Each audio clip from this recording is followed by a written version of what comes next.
네, 안녕하세요. 더함공동체교회 매일 5분 묵상. 오늘은 잠언 18장 4절입니다. 제가 읽겠습니다.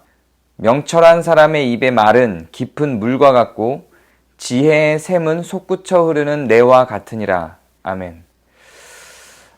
이거는 그 잠언 1장에서 9장 사이에 있는 내용이 나올 때 한번 설명했던 건데 18장에서 다시 등장을 하는데 은유를 통해서 등장을 합니다. 그래서 은유가 있다 보니까 혼자 읽을 때는 이게 뭔 소리야? 이렇게 생각할 것 같아서 사실은 앞에서 많이 다뤘던 내용인데도 불구하고 이 은유를 좀 해설하기 위해서 다시 한번 다루려고 합니다.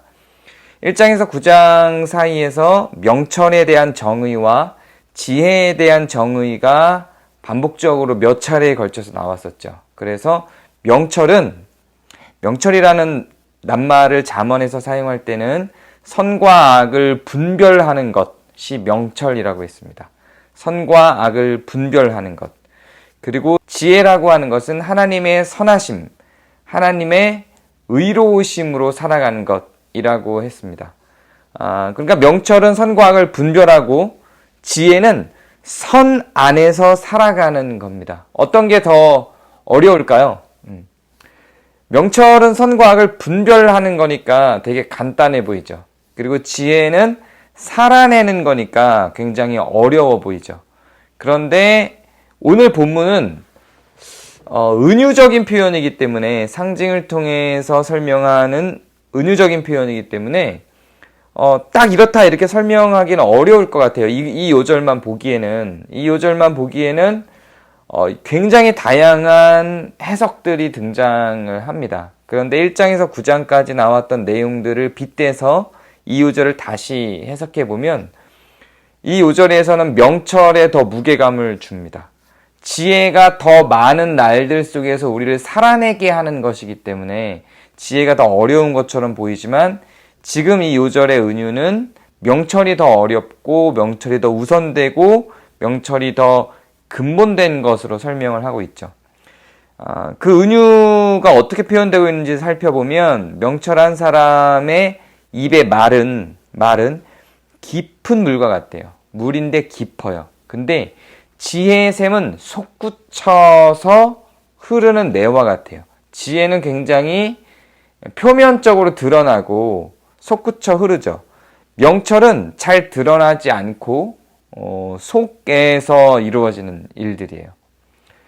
선과 악을 분별하는 건 잘 드러나지 않아요. 그건 내 마음 가운데 있거든요. 그런데 그것이 외부로 드러나는 건 지혜, 즉 선한 위치에서 살아내는 건 지혜죠. 그런 건 외부로 드러나죠. 사람들이 그걸 볼 수 있어요.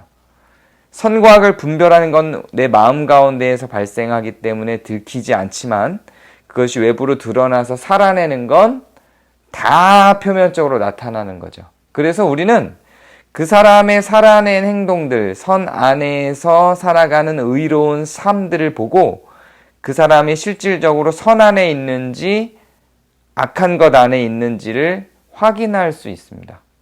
그런데 어떤 게 더 어려울까요?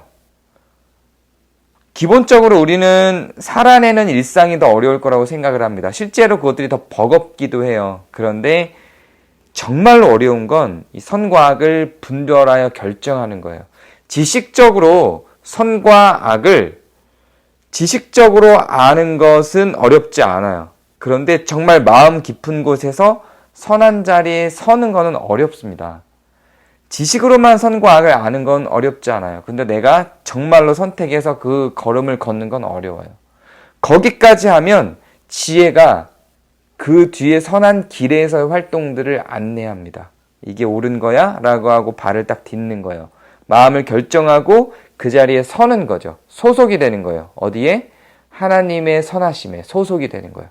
그때부터는 하나님께서 흐르는 물처럼 우리를 선한 가운데로 흘러가게 만드는 것입니다. 그러나 지식으로 알고 있기만 했던 것을 선택하여 거기에 살기로 결정하여 발을 담그는 건 만만한 일은 아닙니다. 그것이 나의 것을 많이 상실되게 만드는 구조로 이 세상은 만들어져 있기 때문에 그렇습니다. 오늘 하루 여러분들이 걸어가는 길은 어디에 있습니까? 여러분의 발은 어디에 담겨 있나요? 그걸 잘 생각해보고 하나님의 선하심 가운데 발을 담그고 거기에 흘러갈 수 있는 지혜로운 여러분이 되시기를 바랍니다. 감사합니다.